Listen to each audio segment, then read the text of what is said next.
ለምን ይመስላችኋል? ውሃ የሚጠማን ለምን ይመስላችኋል?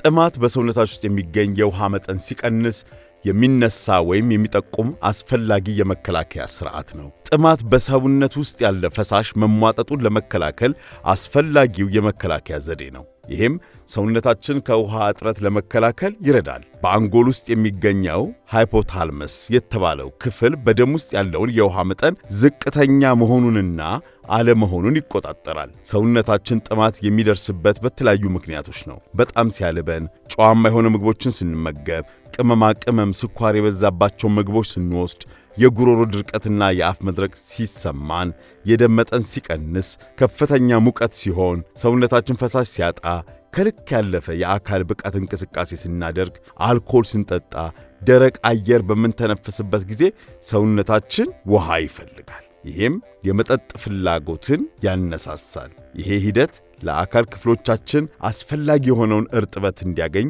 ይረዳል። ሃይፖታልመስ ደም ላይ ትኩረት በማድረግ ለውጦችን ያያል። ሰውነታችን የሚጠቁመው ውሃ እያጣ መሆኑን ሲገነዘብ መፍትሄ ብሎ ጥማትን ያመጣዋል ማለት ነው። ልክ ጠምቶን ስንጠጣ በደም ውስጥ ያለው የውሃ መጠን ከፍ በማለት የጨው መጠን ይቀንሳል። አንጎልም ይህንኑ በመገንዘብ መጠጣት እንድናቆም ይጠቁመናል። ብዙውን ጊዜ ልክ ጠጥተን ስንጨርስ ጥማታችን እንደቆመና በቂ ፈሳሽ እንዳገኘን የሚጠቁም ዶፓሚን የተባለ ኬሚካል ሰውነታችን ይለቃል።